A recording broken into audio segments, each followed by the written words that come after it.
Well, hello everybody and welcome back to the Dose of Dandy podcast, where we aim to bring a touch of wit, a dash of charm, and a whole lot of refinement to your week.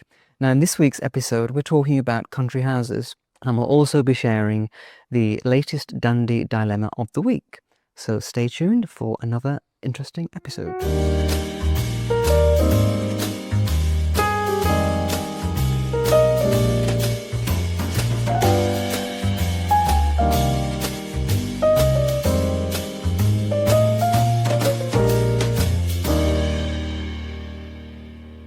Everybody, and welcome back to the Dose of Dandy podcast, where we bring a touch of refinement, a dash of wit, and a whole lot of charm to your week. So I'm Nicholas Fairford, and I'm here with Nathan Rollinson. So Nathan, how are you? How's your week been? Has it been dandy? My week has been amazing.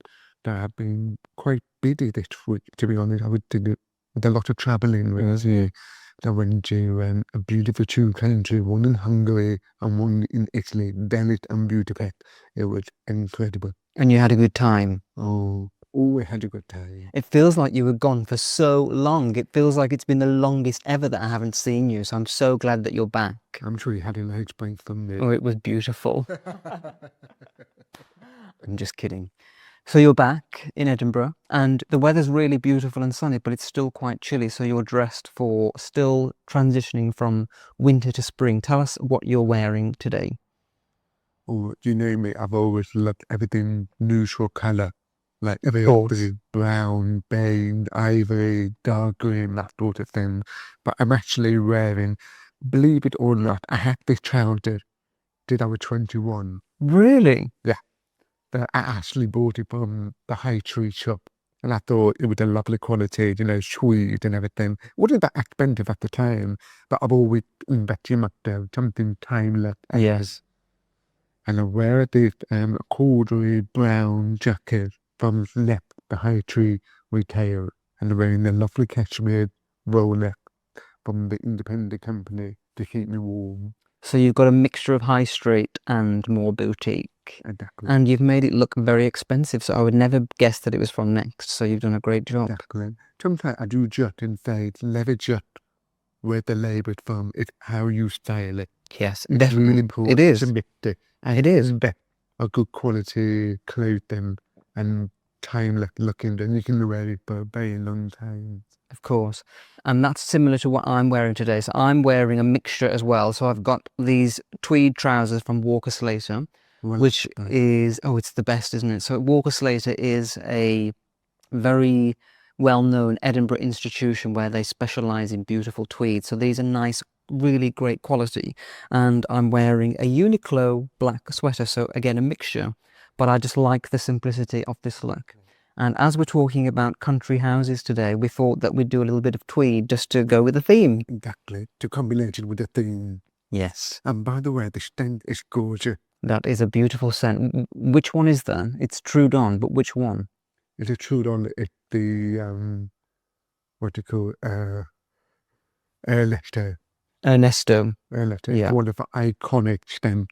And in Trudon is one of French perfumer candle. It's been ongoing for nearly 380 years. Yeah, they used to make candles for the royal court in Paris, at Versailles. So that is special.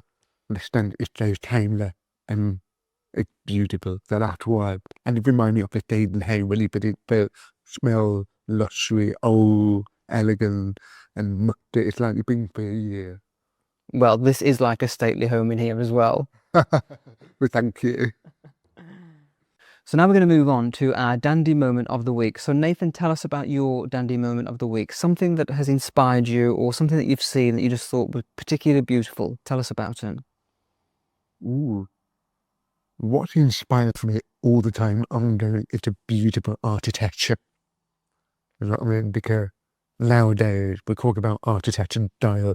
Things are becoming more modern, and the old style are fading away. So I have to say the architecture always inspires me to bring me joy, the way I get up to reflect the architecture and that sort of thing, that to keep me, every time I walk past, How about you? But you told me that you saw a quote this week that you found inspiring. Right, I have a quote this week, which is I like really admired me. It's called by a woman called LDD Wolf. And her quote was saying, be pretty if you can, be witty if you must, be gracious if it kills you. I love that. And I should So good. feel so related to it. Yeah, it's a great quote, something that you can always keep in the back of your head. Always, So always. But we are sitting pretty, are we? we're sitting pretty, and we're trying to be witty, and we're going to be gracious if it kills us. Yeah. So my moment of the week, I think, is something that I found really charming and something that touched me. So I was walking Sophie, and I decided to get a coffee, and this lady came into the cafe, and she said, "Can I say hello to your dog?" And I said, "Sure." So she knelt down and she looked at Sophie and she said, "Is she old?" And I said, "Yes, she's very old. She's going to be 13. And she's like, "Oh, have you had a good life together?" And I said, "Yes, it's been so good." And I'm kind of getting to the point now where I'm starting to worry about her getting old. And she just gave me a hug. And I didn't feel like it was weird or strange. She just gave me a hug and it felt so nice. And then she just walked out and said, "Remember the good times." And I just thought it could sound that it could be very weird, a stranger giving you a hug, but this just seemed to be a really elegant moment. So that is my little moment of the week. Remember, at the end of the day, we all are human. It's like to come with a bit of respect and to showcase that life can be good. Yeah, it can. And it's just about that little act of kindness to someone in the day is something that will just improve somebody else's whole day, and then they will probably pass it forward. It really put me in a nice mood. It's like a gentle reminder that all will be well. Live your moment. The moment is today. Exactly. Like remind you, spend your time, quality time with Stacey. Yeah. As long as you can. I know. And it's weird because when we were walking down to the cafe, she was walking really, really slow. And I was getting a bit irritated, thinking, oh my gosh, it should take 5 minutes to walk to this cafe. It's taking like half an hour. So I was getting irritated and agitated. And then that moment just made me think, I have to remember to enjoy these moments as long as possible. So that was my little moment of the week. And I thought it was nice to share it with everybody here. Yeah, definitely. She had a good life. Oh, she's had a very good life. A very, very good life. So the topic of discussion this week is country houses. Now, this is something that's very close to our hearts. Growing up, we both lived in big cities, and a country house was something that was a bit of a world away for both of us. And I think we got to about the same age when we started to get interested in country houses. And for me, it was my grandmother who used to take me out on days out, and I get to witness them for the first time. So I think for us, a country house was like an escape from our reality, and somewhere that we could really just imagine a different way of life and just get lost for a while and get out of the city that we grew up in. So what would you say is your very favourite country house, and what's the earliest memory that you have of visiting? Well, that's a difficult one. Well, I mean, believe it or not, we've been to so many stayed in home all over the UK and pretty much around the world. But I have to say my particular favourite one that's called Ballyfin. Oh, Ballyfin. It went in Ireland. And yeah, it was a staying home, still a staying home converted into a hotel. Mm. And I have to say, it's not only the house, it's about everything, the warmth, the inviting, feels homely, it feels welcoming, and of course the grandeur, it had everything really, and a good style. I mean, talking about sensible bedroom, we don't need that many, but it's beautifully intimate and everything, and it's from the world miles away. I mean, there's so many beautiful other things at home, but you have to be careful with the borderline because some things at home can be end up too medium light. Yeah. And I don't want that. I want to live in Dayton home more cozy, the way they can actually unwind and relax. And how about you? Well, I think for me, it's a similar thing. So that thing of it feeling like a real home rather than being like a museum is something that the reason why I like my favourite one is because of that. I've been to so many you know, like National Trust houses, and they just feel so bare or like not very warm and inviting. You can never imagine anybody living there. There's a rope everywhere. Ropes, You can't yeah. really connect with it. Exactly. And then very back off Yeah. to feel a bit. So it can be finding that balance of preserving what they have, but also letting people enjoy is very, very important. So my favourite country house is Chatsworth in Derbyshire, because obviously that is enormous. It's one of the biggest houses in the UK, but they've done such a great job of keeping it as their family home, but also ever since Chatsworth was built, I don't know whether you know this, but it's always been a home that's been open to the public. So people have always been able to come. So for like 500 years, people have been visiting and been able to see the house. So I remember the first time that I went to Chatsworth, and you know when you drive through the drive and the house just starts to appear from the hill, that golden stone. And I just remember thinking, wow, this is tenderly. It is statement that the Christmas had come early. like nothing I'd ever seen before. And I remember feeling as well, kind of like I'd been there before. So maybe in my past life I was a duchess. Oh, perhaps a maid, a housekeeper. Cheeky. Yeah, probably a maid. There you were a duchess. I respect I would that. prefer a duchess, but I was probably going to be a maid. That's why I'm so good at sweeping the fires. But yeah, I remember being at Chatsworth and feeling that familiar, like, wow, I feel like I've been here before. And that's why I think the reason there before. Yeah. No way you going to feel almost natural. it feels like home. But I think the reason why is because they make it so welcoming. Like you don't really see the ropes, and like you were saying, all the things you can't touch. It's about really getting into the house and making it feel like a real experience where you get to be inside and enjoying all the lovely things. So yeah, Chatsworth for me. So would you actually like to own Ballyfin and live there? Yes. Oh, cool. I can't Yeah. stay there. But a little issue with me thinking that, right, here you go to do the cleaning, the gardening, the build, you know, all that. I mean, that's the reality of it thinking that way, but cool, it's beautiful to live in that kind of stable home, you know.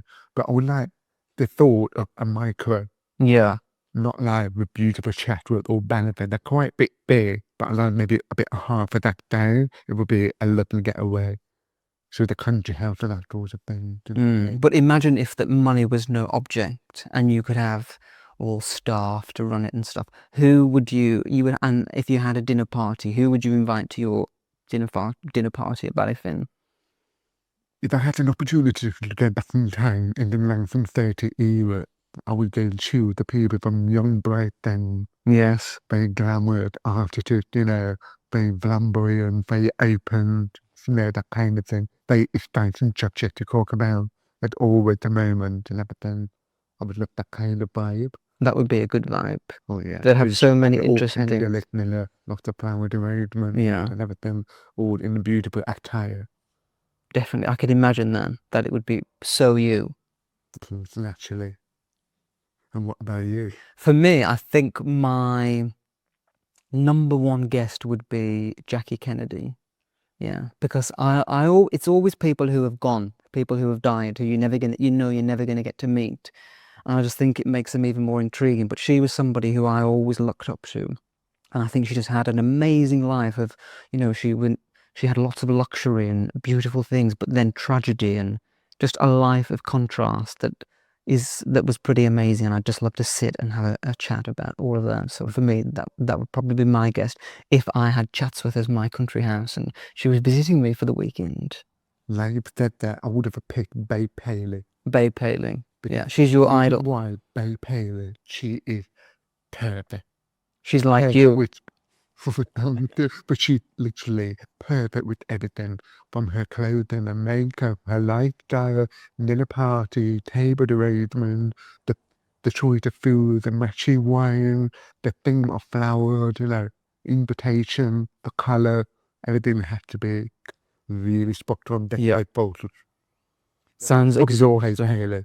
But the only difference between me, babe, I haven't got a big hair. Maybe I need to go into it. You need to grow it a little bit. Blow dry.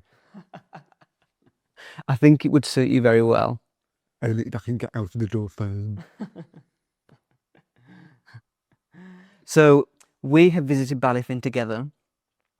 We did that before Christmas. That was in December. Yeah, December, Christmas, so we went definitely. before Christmas. And you've been to Ballyfin a lot. So what do you think is the best time of year to visit Ballyfin? Don't get me wrong, Ballyfin is perfect all year round. Yeah. Because the house still remains the same. It's just the scenery, the later changing over the time. From winter to spring blooming to summer, glowy when you go on the boat ride on the lake, and then autumn, beautiful golden hue to winter and snow. I mean, I have been to most of the seasons and they're all very beautiful, but it's a little different when in the house. When it's the winter time, you have a fire on, roaring, have a good warm cup of tea and relax. Until summer, to have a glass of champagne, go to the orangery, or they're in the boat having a picnic. So it depends on your kind of mood, Yeah. what you like to do. But for me, it's benefits dude all year round. And I think that is the way that these houses were designed, so that whatever time of year it was, you had something beautiful to do. It was about the just enjoying, just doing nothing, being in the house and enjoying all of them. So for me, Chatsworth is the same. It's beautiful all year round, but I do like to go particularly in the spring because all of the lambs start to be born, and the it's becoming really green, and because it's just surrounded by all these trees, it's so beautiful and lush. So I just love the springtime at Chatsworth. Love the glory and winter, Yes, everything blooming, it's beautiful, and just made Chatwood more alive. definitely. It's a beautiful And place. especially the garden, it's huge. It's enormous. And you probably need, if I'm honest with you, you probably need 2 days to spend at Chatwood, one for the house alone and one for the garden, because otherwise you would be rushing Definitely. everything quick. I know. And it's really busy, especially with the people come all over the world, go to Chatwood. So they can be a little bit of a queue, all that sort of thing. But the garden quite magical.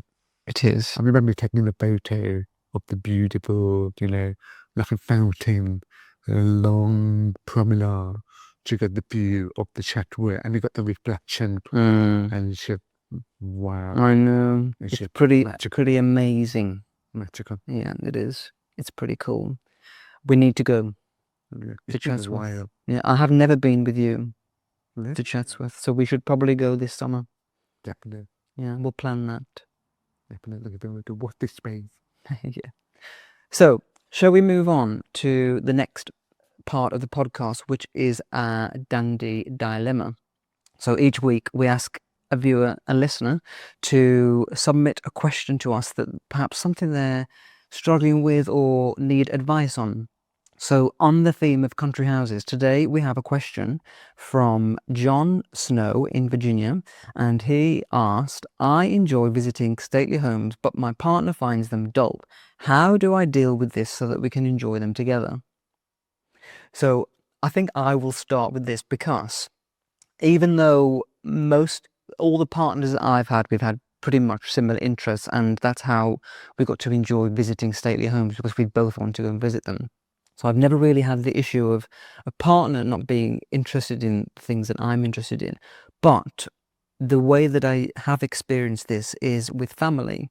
So my parents, we're very, very close, and my family as well, my brother and sister, but we have very different interests. So if I want to go to a stately home, that is kind of like their idea of complete boredom and something that they will not be interested in.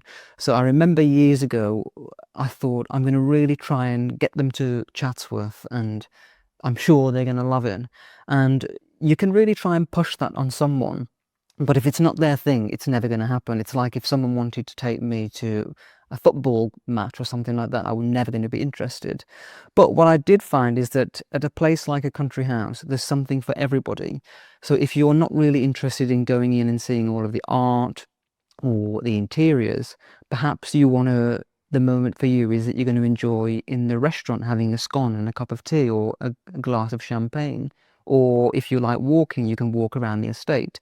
So I think with a country house, my advice is just to, if you want to enjoy it together, perhaps just try and enjoy the moments that perhaps you're going to find a little bit different, but just try and find something there, because there will be something, whether it's a walk or something to eat or the art, and there's going to be something for you to enjoy together. And also, it's worth noting is that when you something with a stable home, you're thinking, I'm quite interested, but look out for the exhibition. But that's always an extra bonus. Sometimes there will be a fashion moment, some kind of contemporary artwork, or anything that stops you linking with the stable home. They have a better both worlds.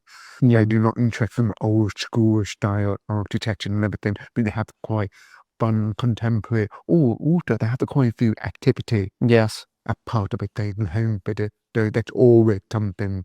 It's worth looking to the website and have a look for more information to whichever the stable home you want to go. Definitely.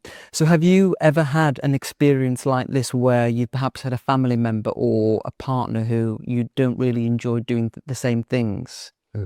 Well, really, thanks to my parents, they the one who introduced me to stable home when I was about 5. Mm. And I remember very vaguely I got so excited, because obviously I was born there.